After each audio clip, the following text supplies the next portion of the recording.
baax na di ko ñaanal nag yàlla na ko suñu borom xaare àjjana moom ak ñi nga xamante ne ñoom la fa fekk yëpp voilà ci barke weeru koor bi nga xamante ne nag moom la ñu nekk nii. ay ci doyen ñu tàmbali ko rek comme mbokku internet yi ñu ngi sàkku nag ngir nag ñu dugg ci waxtaan wi tàmbalee ko ak Bassirou Kébé bi nga xamante ne moom la ñu daal di jëlee foofee ca direction bu SNHLM.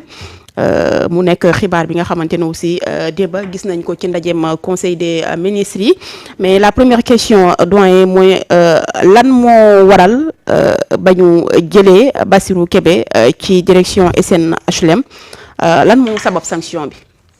règlement de compte la. ba fii ñu toll nii. mënuñu lu dul def ay supputation.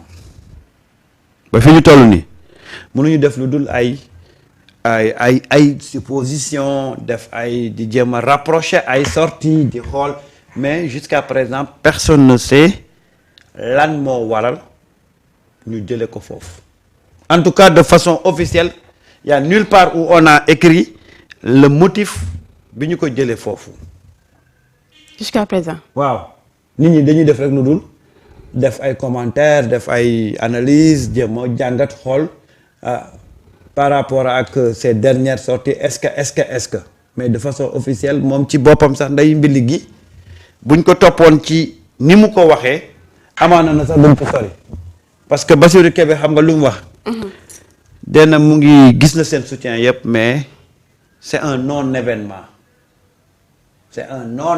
le combat continue loolu la wax c'est un non-événement loolu la Bassirou bind affaire bi mu daanoo demb il a vu que il avait beaucoup de soutien vraiment ni ñu ko def ci réseaux sociaux yi témoigner ko seen soutien les patriotes seen accompagne buñ ko war a accompagner tout ça après nag ci la réagir ne nag message yi ñu ko génne da koo touché léegi nag c'est un non-événement le combat continue loolu mooy les premiers mots yu mu bind moom Bassirou Kébé alors maintenant on va procéder maintenant à une analyse les faits mooy Bassirou dàq nañ ko wala jële nañ ko ca place ba mu nekkoon li tax jële bi ñu jëlee Bassirou ci place bi mu nekkoon pose problème ba nit ñi di ci waxaat mooy tey Bassirou bu ñu ko doon juger en termes de résultat y a aucune raison pour ñu jële ko foofu parce que nag nangul nañ ne c'est le président de la République kii moom mooy nommé mooy dégommé nangul nañ ko mais tey li tax ñu jële Bassirou Kébé foofa mu suscité ay interrogation c'est parce que Bassirou Kébé bii ba mu demee HLM dafa commencé di changer xar kanamu HLM dans un sens positif def fa liggéey bu mucc ay Bassirou Kébé te man dama am chance damay waxtaan ak des gens qui ont travaillé ca direction ba avant lii di am sax ñu may wax ne HLM dafa commencé am beneen suuful dafa commencé am beneen xar kanam HLM ndeke ñun ni ñu jàppee woon ne du institution bu am njëriñ ndekete yoo ña fa nekkoon ñoo ko joxul jëmm boobu waaye Bassirou Kébé mu fay liggéey mucc ayib alors quand quelqu'un fait des résultats pareils ci contexte bi nga nekk nii nga xam ne contexte bi tout le monde ñun ñëpp dañuy xaar des résultats positifs nga war ko dooleel nga xëy dàq ko nga xëy jële ko fa mu nekkoon on se pose maintenant des questions léegi nag Bassirou Kébé lan moo waral tey bu ñu doon analyser lan moo waral tey ñu war ko mën a sanctionner xam nga Bassirou Kébé dafa bokk ci ñi nga xam ne dañoo nuroog Ousmane Sonko nuroog Waly Diouf Bodiang fu leen dëgg fekk fa lañ koy wax. mooy anam bu ñu defee politique. waaw te loolu mooy le projet c'est-à-dire que amul poste boo war a mën a toog ba tax ngay fen ña la fal ñoom ci logique boobu lañ nekk parce que xam nga ñoom lan la ñuy jiital poste tënkuma te loolu muy réalité ci ñoom boo xoolee Waly Diouf Bodiang il est comme ça Ousmane Sonko seen mentor il est comme ça te toujours da koy wax Bassirou Kébé ci ñooñu la bokk. Alors quand il y a eu ce problème là au niveau de l'université Cheikh Anta Diop Bassirou Kébé daf ci jóg def ci benn sortie mais une sortie véridique et courageuse. waaw parce que ci sortie boobu sax doyen ñu bari dañoo jàpp ni est-ce que nekkul li ni mel moo waral. waaw mais bu fekkee ne loolu la kon loolu léegi dañuy tënk ne Bassirou Diomaye Faye moom lañ ko jox mandat ak projet mu jël mandat bi bàyyi projet bi bi ci buntu palais bi parce que le projet lui-même moo imposer ce langage de vérité des autorités ak ñi nga xam ne ñoom ñooy les Sénégalais. Donc su loolu amee mu taxawee ci taxawaay bi nii mais man je me dis que alhamdulillah que aujourd'hui nos autorités di am ay problèmes mais ñuy waxante dëgg ba doo xamee kan moo nekk ci opposition bi kan moo nekk ci régime bi. moo tax man j'ai beaucoup aimé à ce moment boobu la posture de Bassirou Kébé parce que je me suis dit que alhamdulillah que aujourd'hui des gens qui sont dans le régime osent se dire la vérité entre eux. bu fekkee ne loolu moo ko dàq nag kooku beneen lecture lañ ci am ci posture Bassirou Diomaye Faye aca nag dalalal toog kilifa gi ci weeri koor lañ nekk te xam nga sànq ba tey maa ngi xabaabal. waaw Adji Gandiaye man bu ma yeewoo ba léegi maa ngi crevesi kilifa gi ñu ngi lay ziar ñu ngi lay fay ñu ngi lay ziar bu baax a baax. ñu ngi lay fay nuyoo nga nuyoo ak mbokk internet ci Sunugal 24. ñu ngi lay fay nuyoo comme dañ ñoo jël en cours. soxna Fatima Fatou Bintou Rasoul xam nga yow doomu yonente bi nga. macha allah te sama trondo bu baax bi yonente bi fonkoon ko loolu moo taxoon mu joxoon ko Fatou Bintou Rasoul. maa ngi lay nuyu bu baax. maa ngi lay di nuyu El Hadj Samba Gandiaye. waaw Lam de Gandiaye. waaw. sa doom ji kay moo yeyoon laaj la nu Chérif di solo. waaw parce que fi toll nii moom nee na ma Chérif muy solo quoi. yaa ngi mel ni Chérif. wala ñu tuddee la trondo suñu électricien bi buum mi xam nga lan mooy buum mi. moom bi mooy lan. xam nga buum mi lu muy signifié. buum bi. buum mi. waaw. non buum mi xam ñi ko xam ci en wolof. wax leen ma nañ ko wax ci di commentaire buur di buum mi. buum mi wala doo buur doo buum mi. doo buur doo buur doo buum mi. waaw. ah bon. mooy doo président doo premier ministre. kon léegi lan laa ko. doo buur nekkoo ki topp ci buur. buum mi mooy ki topp ci buur bi. xam-xam génn na.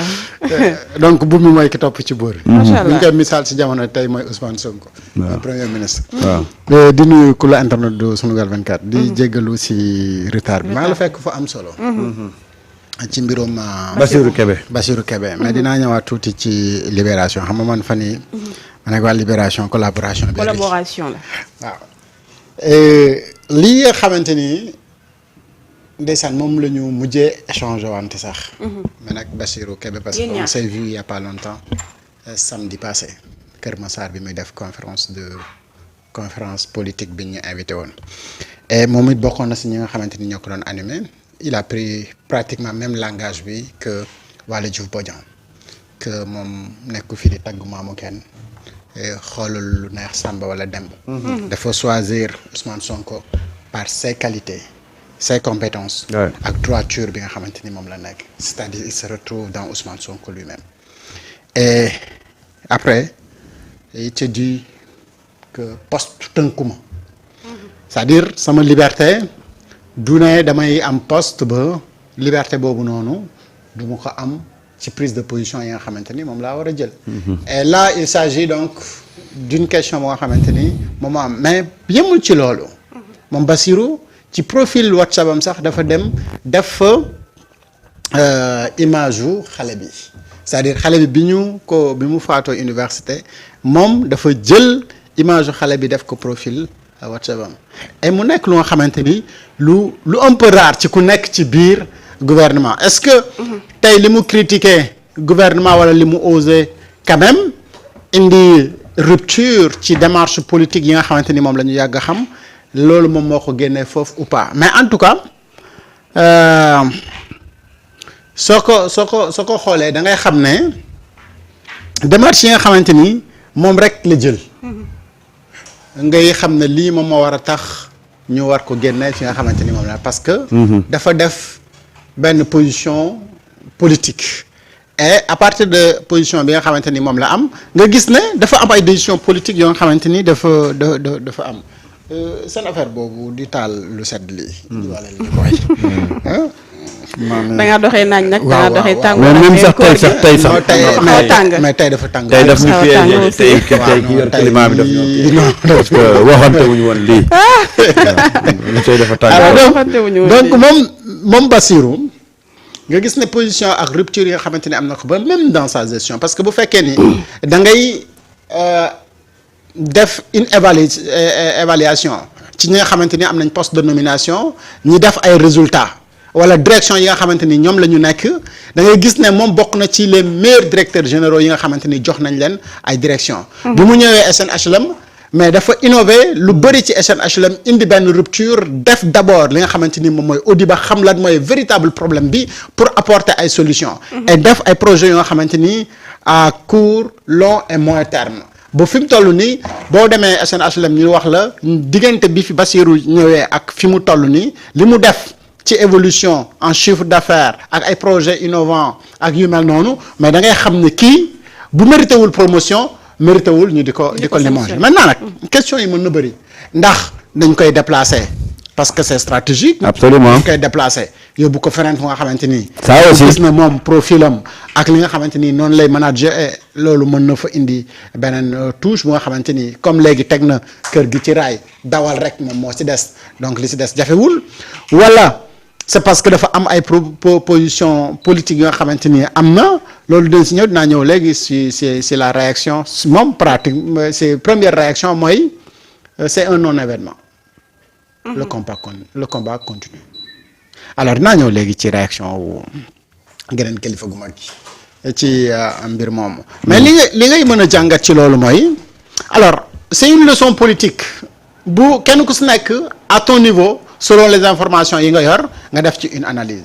oui c'est ce que je disais tout à l'heure. est-ce que fi mu toll nii dañu nekk ci période muut mbaa mot léegi nag yow mi yor direction te am lu nga xamante ni moom da nga ko war a wax est-ce que da ngay jëndee fauteuil cuir climatisé ak sa silence. wala da ngay génn wax ak askan wi gëm ni yow da nga nekk ci service et service boobu noonu. mais moom en tout cas man personnellement bokk naa si ñi nga xamante ni je suis pas du tout d'accord ak ñu dàq ko sauf bu fekkee ni dañ ko war a jëlee foofu pour yóbbu ko feneen foo xamante ni pour mu liggéey la mais loolu bu fekkoon moom mooy am konoon ni ñu def ki ko remplacer lañ koy def ki ko remplacer moo nekkoon PCA bu AIBD dañ ko remplacer AIBD yóbbu ko SNHLM bu fekkee ni moom yóbbuwuñu ko fenn man mënumaa gëm ni dañu koy toxal pour ay stratégie politique mais sanction politique plutôt lay jël te sanction yooyu lenn waralu ko lu dul position yi nga xamante ni jël na ko ci crise bi nga xamante ni am na. ci côté boobu noonu c'est très important sax loolu gis nga. il faut ñu yegg foo xam ne nag il faut ñu clarifier jeu bi parce que nag jeu bi non seulement opposition bi dañ cee sonn waaye ñun sax sénégalais on commence à en avoir marre de ce jeu là. cette situation de ni paix ni guerre. soit c'est la paix ou soit c'est la guerre bu ñu xam ne loolu la c'est-à-dire qu'on peut plus continuer à jouer le chat et la souris non il faut qu'on clarifie cette situation là et puis on avance benn la deuxième chose bi mooy man je dis waa Pastef vous devez vous réjouir de li am nii tey donte réew mi nag moo ñu ñor pour mu avancer mais gis nga bu fekkee ne dañ ko limogé ah politiquement Pastef daf ci war a wax alhamdulilah xam lu tax. Bassirou Kébé c'est comme Sonko c'est un manager naturel te fii ñu toll nii tey bu ñu demee ba politiquement parlant un profil comme Bassirou Kébé mu nekk à la disposition du parti ce sera tout bénéf pour le parti parce que nag dina am temps dina am dootul amati marge de manœuvre ci dans ses sorties publiques ndax bu boobaa dara dootu ko tënkati il devient un membre de Pastef et il pourra défendre le Pastef ci anam bu ko neexee ak fu ko neexee ça je parle de politique.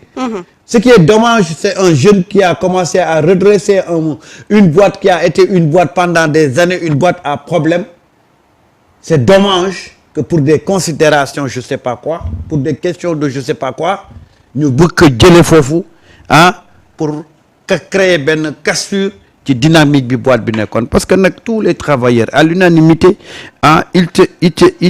ils te diront que Bass a changé le visage de SNHLM. ci côté boobu sax gis nañu ci commentaire yi ou bien gannaaw ba ñu jëlee sanction bi teg ko ci ndoddam ba tey les témoignages sont unanimes ñu ci bari jàpp nañu il faisait un excellent boulot foofu nga xamante ne mooy direction ba SNHLM. waaw parce que loolu la fa def. mooy li nga xamante ni bët da koy gis. loxo bu ko lambee da koy daj.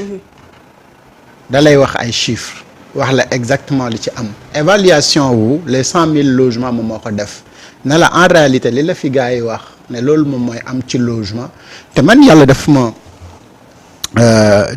xaw ma natt la woon wala dafa doon am coïncidence yu bëri ci conférence yu nga xam ne moom da doon participer man ma di fa nekk di ko déglu muy wax mais Francis bi muy waxee ak chiffres yi muy waxee nga xam ne non seulement li muy wax xam na ko lambatuwu ci mais et puis jiitalul ci parloo dëgg rek la ciy wax et dëgg googu nag mu di ko wax am na fuy nit di toll en politique dëgg googu di ko arranger parce que yenn saa yi homme politique bi surtout bu nekkee un manager day bëgg di nëbbu yenn yi nga xamante ni ci ay responsabilités am la nekk. mais moom daf ne non cette rupture là moom la ñu woote mais moom la ñuy continuer parce que dañu woote nii bu amee mbir mu am et puis la réalité mooy mbir bu amee mais c'est la responsabilité de l'État mais il faut que ñuy incarner État ci période boobu assumer na ñoom seen responsabilité la et bu fekkee ni kii bokk ci yéen di génn di wax loolu.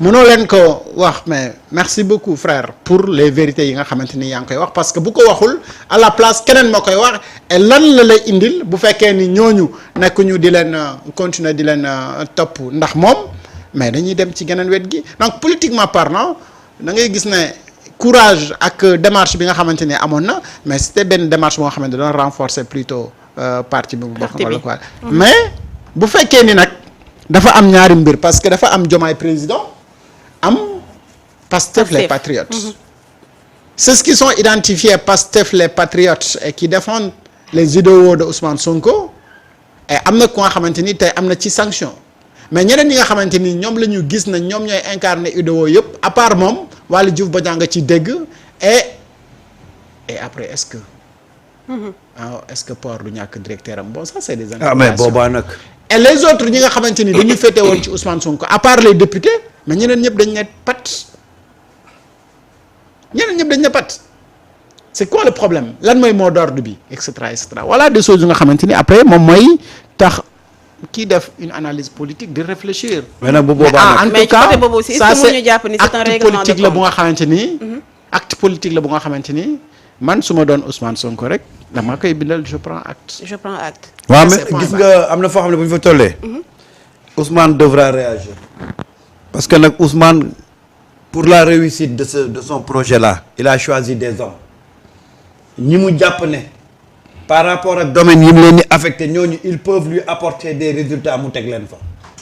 mooy le choix de Bassirou Kébé aux HLM le choix de Waly Diouf Bodiang au port le choix de waaw boo demee ba ñooñu nag ñu leen fay dindi yow nga fay toog est-ce que yow réussite bi ngay sàkku est-ce que di nga ko am ah est-ce que di nga ko am au nom de parce que je suis